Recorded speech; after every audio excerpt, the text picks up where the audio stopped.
Hey guys, Kevin Bupp here, and I want to welcome you to another episode of the Real Estate Investing for Cash Flow podcast. Our mission is to help you build and maintain massive amounts of cash flow through income producing real estate investments. Now, our guest for this week's show is industrial and storage expert Chris Long. Now, Chris is the founder and CEO of Long Yards, which is a modular storage company that specializes in providing quick and affordable storage options for small business owners. And as a result of Chris's background in construction, he recognized the need for storage of the big stuff, things such as machines, tools, equipment, um, things along those lines. And he saw a number of construction companies and contractors struggle to store these items, as he had struggled himself. And he wanted to create a solution to fill the gap in the marketplace, which is where Long Yards was born. And so, without further ado, I'd like to welcome our guest for today's show, Chris Long. Chris, how you doing Thanks. today? Great intro. Good job. Thanks, Kevin. Appreciate it. I'm excited to be here. Yeah, excited to have you here. Excited to learn, the story, not just the story, but also exactly what Long Yards is and how it's, put to practical use in today's world. So maybe let's start with you yourself, a little bit more of a personal background. I gave you just the overview of Long Yards and you founding that company, but maybe back up a little bit so our listeners have some better context around who you are as an individual. Cool. I love it. Yeah, I'm excited. So, look, I was started off young, selling chocolate bars to buy clothes, kind of grew up in, let's call it blue collar roughneck a little bit. And got off in the trades, was a dad young, and 20 years old.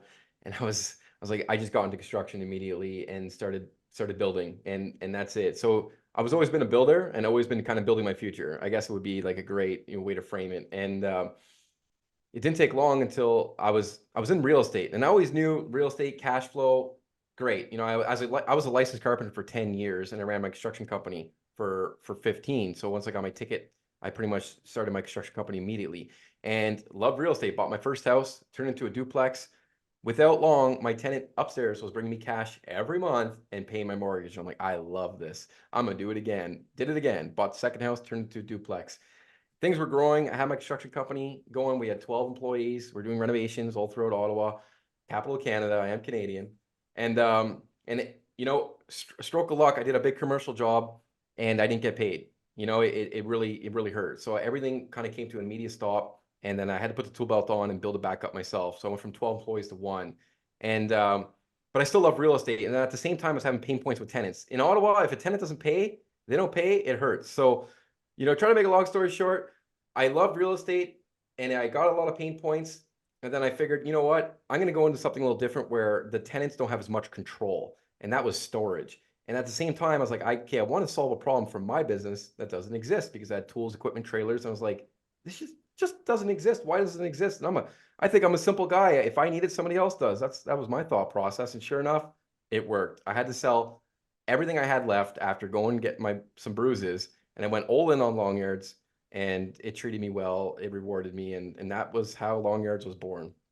Okay. No, appreciate that. And just curious, you made a comment that, when you own residential real estate in Ottawa and tenants don't pay, it hurts. Is that because it's a very tenant friendly environment, not very landlord friendly? Is that what you meant by that? When you say tenant friendly, it's not just tenant friendly. It's like there's a landlord tenant board, and it takes you 6 months in some cases just to get a meeting with them.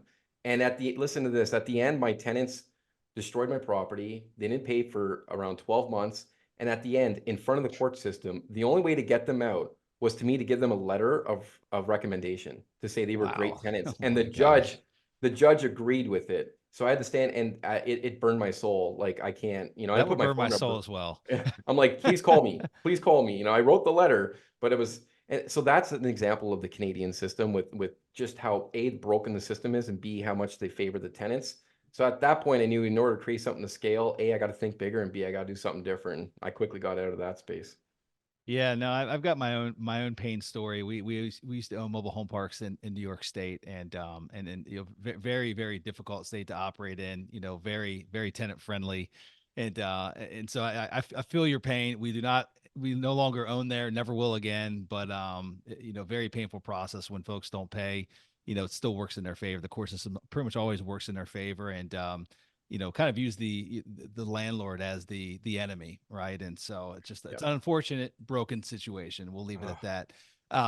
So let's the iOS sector, right? Like it's got its own acronym now, industrial outdoor storage. Like Mhm. I feel like it's a fairly new acronym. I don't think that acronym existed 5 years ago, right? I think maybe it did, but it was under the radar. But like now it's got literally it's got there's companies that follow the data points and share statistics across the country. There's multiple institutional funds that are spinning up, to acquire and assemble, these industrial outdoor storage locations, whether they're housing, semi trucks or construction equipment, cranes. I mean, basically anything you could think of that's large and doesn't necessarily have its own dedicated home.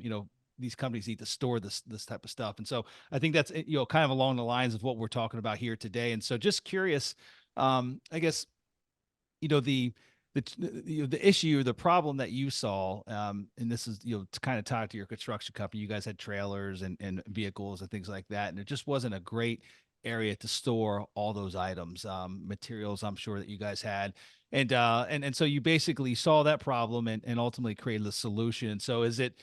Do you see the same problem for your specific business model? And we'll get a little bit deeper into what the business model looks like and how it might differ from that of a maybe what folks might consider as a traditional industrial outdoor storage space. So I guess back to the primary question here is just the problem, but more so the solution. Talk to me about you creating the solution for this issue. What did that look like? I mean, was it I'm just going to go buy a plot of land to park my stuff on, put some signs up, and see if there's a demand for this same type of need from others? I love it. So I'm going to zoom out and say the industrial outside storage is roughly, I believe, in the States, a $200 billion industry. Yeah, it's huge. It is big.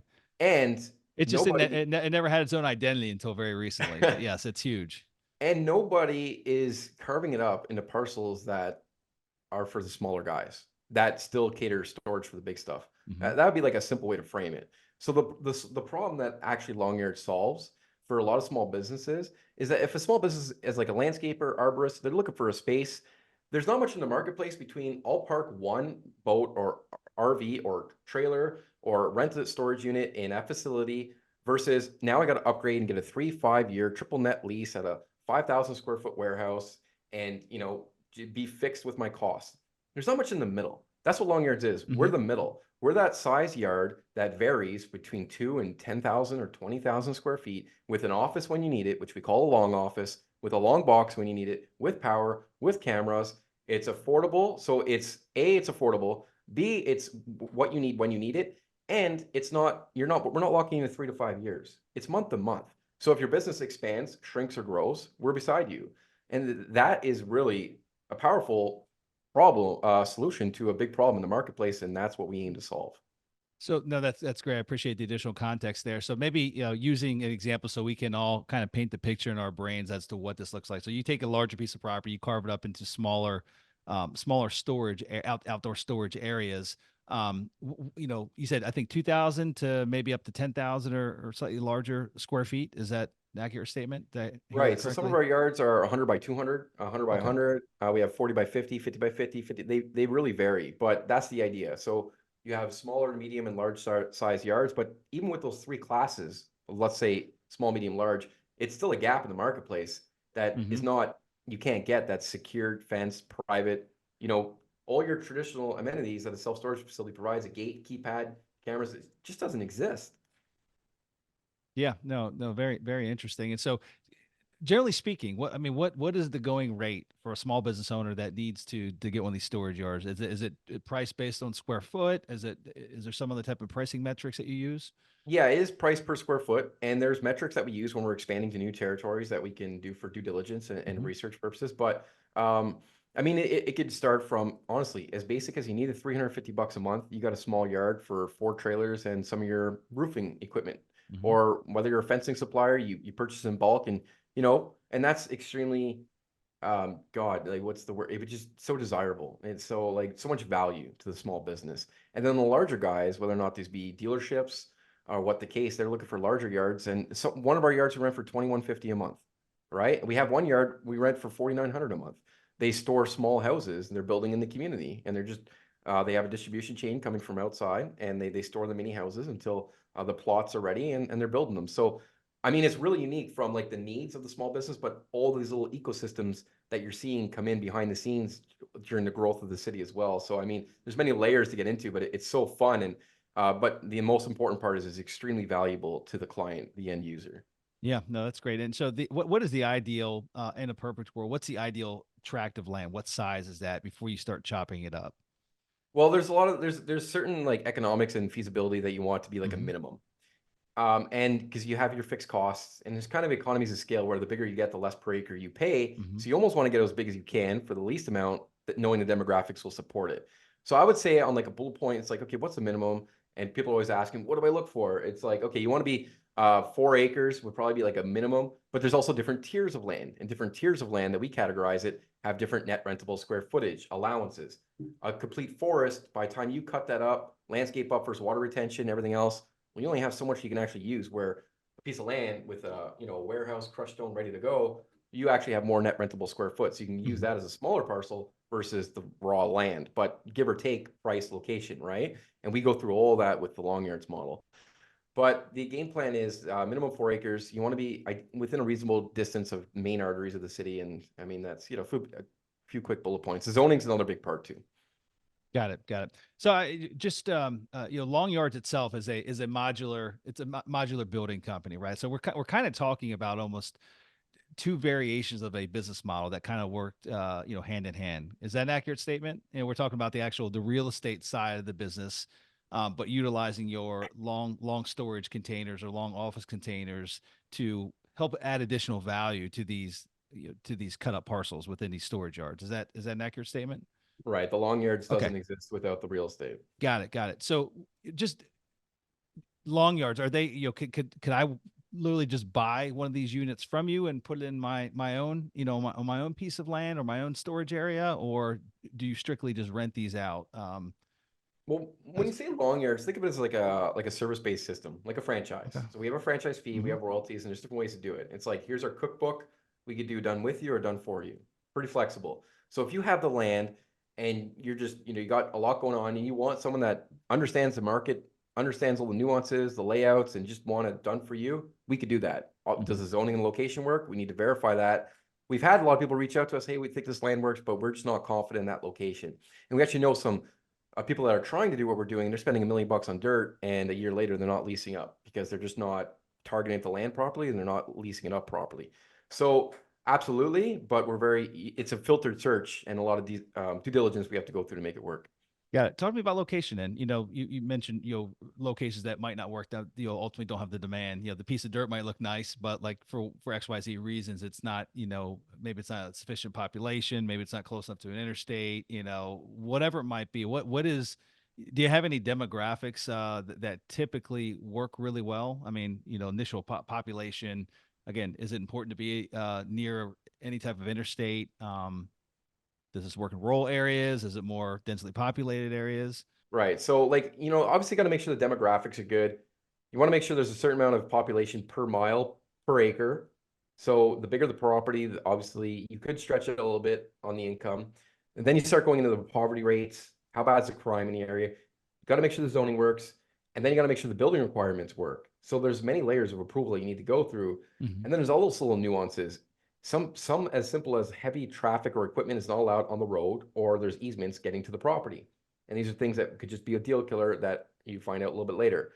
And even the distance to the quarry, the strength of the soil. We have like a checklist of every little thing that can eliminate surprises and give a great amount of confidence on what a location works and why. So there's a lot of nuances. It's a deep dive.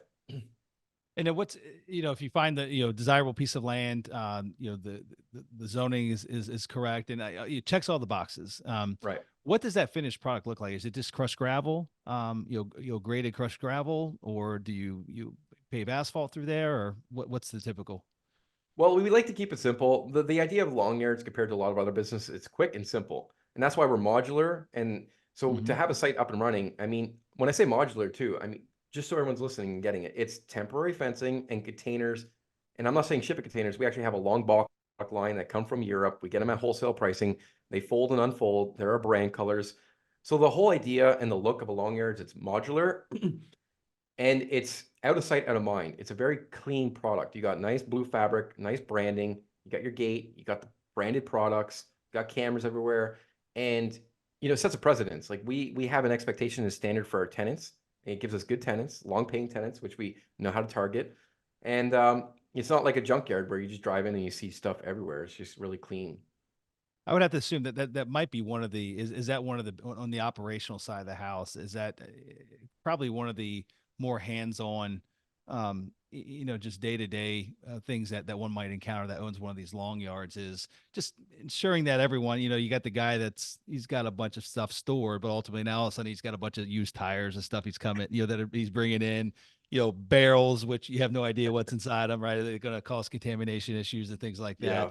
And I bring that up. I've got a number of folks I know that own, some truck storage lots, semi truck storage lots, and it is by far the bane of their existence is actually keeping a handle on, guys that are, they're changing their fluids in the parking lot and leaving the discarded, containers of however many quarts of oil a semi truck takes, right? A lot. Or, old tires and other kind of crap laying around, and it becomes a, environmental hazard. So Yeah. is that a struggle on a day to day? Um, yes and no, because we're very strict with our onboarding process and with our Mm-hmm. lease agreement and with our management walk in the facility. So immediately there's some tenants, like if you get a driver, you're like, okay, we got to vet this guy, and you're vetted, and there's needs to be contamination insurance as an example, as an extra layer. But we don't have anything that has really triggered like a big surprise. And we are pretty thorough with like checking in on things and keeping an eye on everybody. So I think with the combination of having like a clean facility up front and being really clear with who can come in, there's such a demand that we don't have to have those type of tenants.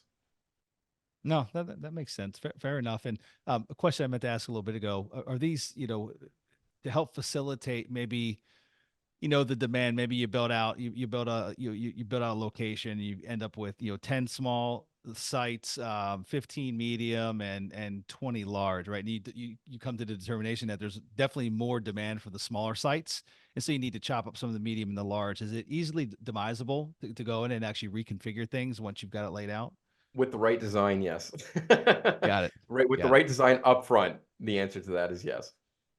Okay, good deal. Yeah, but that's the idea. It's modular, right? You want to keep it quick, Yep. simple, fast, and adaptable. But the other thing about it is that these guys stay for a long time. I have some of my original clients, and his credit card payment, it's like a self-storage, just recur billing. It's beautiful. So, I mean, 80 to 90, we have a very low churn. People stay, they set up, they Hmm. literally put little domes in their yard, and they put their logo on the front. They make it their own. So, once people are there, they're set up. There's not much cutting up. I mean, yeah, it's a beautiful thing. Is there any on-site staff requirement? I mean, do you guys have anyone that's there, like, typical business hours, or is it just basically it's mostly automated cameras, electronic gates, things like that, and you have someone stops by periodically, but no real staff on site on a regular basis? I always make the joke. My number one gate, my number one employee is my gate, Yeah. because if they don't pay, they lock them out, and then they wait, and then they're calling me to get in or dealing with it, not like me chasing them, which is a Hmm. good difference. But yeah, so that's my number one active employee. And then I have a part-time guy who goes, walks the facility, has a checklist, make sure it's safe and that people are operating there within their lease agreement. But it's very low staff, and then we have a tier on top of that, depending if because we're managing my location in Canada, and it's a two-tier system. You need someone there to walk and kind of do what you can't do over the phone and the CRM and our systems, and that's what we do as well during the management process. Part of your feasibility analysis, when you guys, again, you find a location in a market, everything checks the boxes, population density, median incomes, all those things from a, statistical level, it checks the boxes, but it still doesn't always boil down to there's absolutely demand for this product in this marketplace. Is there any process you guys go through, like as far as making calls to local small businesses to determine their storage needs? Ads on Facebook Marketplace, advertising storage to see what trickles in. Is there any exercise that you go through in addition to just the data points? Absolutely. So during due diligence, we kind of go into like a pre-lease up. We kind of like shadow the marketplace. So we're Okay. checking out, the feelers, and we have data points that will tell us based on this size, these demographics, who we're targeting, the response rates can then tell us the lease up rate. So yeah, we do have data and metrics that we want to follow. We want to provide as much of a security blanket as possible before you sign the final line. It's like, hey, we're pretty confident with this, and everything we can do to pre-lease up. And that's the other thing during the construction. Once we've reached the first level of confidence, during the pre-construction and the pre-lease up, we're just even more aggressive. And then 10 weeks before the grand opening is when we turn the third notch of the marketing right up. And that's when we go and we have like 6 different methods to really go after our avatar and hit them pretty heavily. So absolutely, in steps, but we want to make sure we're confident. I'm assuming zoning, most of the time you're going to need probably heavy industrial. Is that correct? Well, it's funny, a lot of people like that's definitely like the top tier. Like, and it's Okay. crazy because like a concrete plants and like manufacturing and Yeah. warehousing, and it's like we got a storage yard, you know. But yeah, it goes heavy industrial, light industrial, and then commercial. There's a lot of different codes, and you have to verify. So what we do when we're going to a market, we go right to the zoning office and we say, "Give us your codes that work for this model." We give them the pictures and everything else, and then they'll give us the codes, and we bring that right to the agent. And we just or whatever property we're looking at doesn't match this code requirement, and that way we just waste a lot of time on the zoning immediately. And then also the building requirements. In Naples, some parts of Florida, for an outside storage yard, they want roof, the entire thing, non-negotiable, with asphalt on the entire floor, Mm, non-negotiable. yeah. And so you got to really figure that out too before you go too far into the process, because obviously those are just it's just going to kill the deal. So a few layers we got to dig in. Is it necessary to have municipal water and sewer there at the site?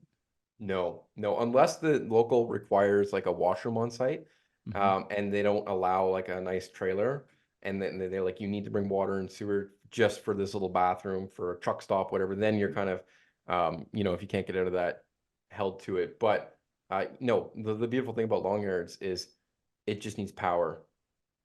Hmm. Yeah, because I guess if someone had like a little temporary office in one of their yards, with power, and maybe they had a desk in there, whatever, they, do some paperwork, they could always have a porta potty there, right? Just Exactly. They're blue collar guys. Hey, yeah, you can put one in your yard if you want one just for your crew, or we have a yeah. shared one with a few in the facility that are cleaned regularly, and people go and use those. So, I Okay. mean, yeah. Chris, what am I not asking you that's relevant to this business model? I'm sure there's some gaps there. Cash So flow. Cash flow. Let's talk talk cash to me flow. about it. Yeah, give me a case study, just so we again have a better picture of what this really looks like, or however you want to share the economics of it. We'll love to better understand how profitable these things can be. Well, it's crazy. I mean, when people first heard of self-storage, it was kind of like, what? And then multifamily guys, big developers, they were kind of like, I'm too good for this type of a thing, you know? And those guys killed it. And then after they realized the cash flow, a lot of people started getting into it. That's what I believe storage yards is to self-storage. So my first property, I bought it for 470,000. We put 700,000 into it.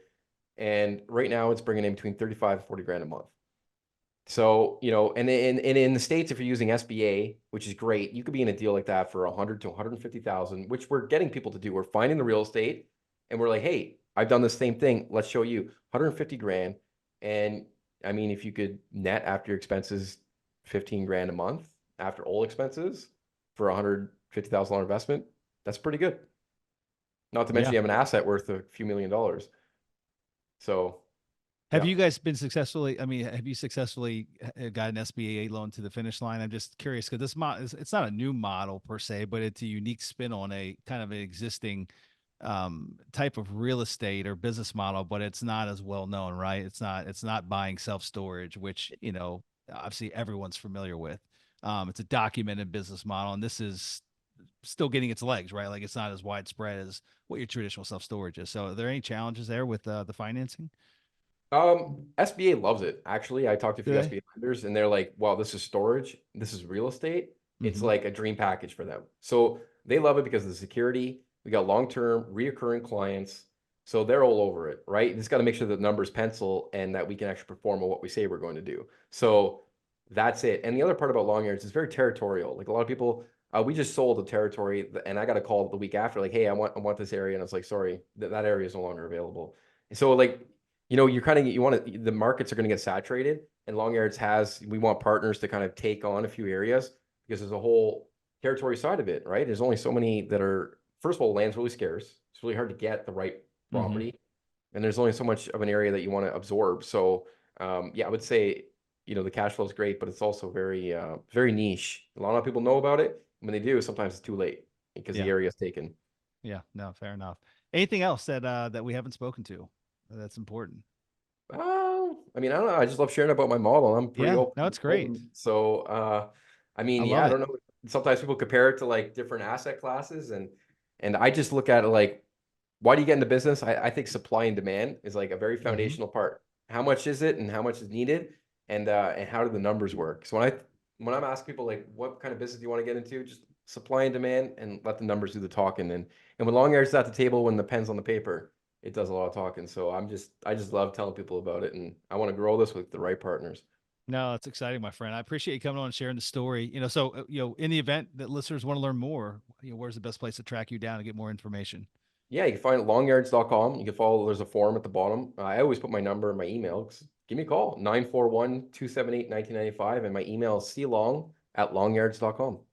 All righty, fantastic. Well, Chris, it's been a pleasure having you. I appreciate you coming on and sharing your story with us. And best wishes for all your success here in the future with Long Arts, my friend. Appreciate it, Kevin. Happy to be here and excited and looking forward to the next one in the future. All righty, guys, that's all we have for this week's show. So until we meet again next week, this is your host, Kevin Bupp, wishing you huge success. Take care now.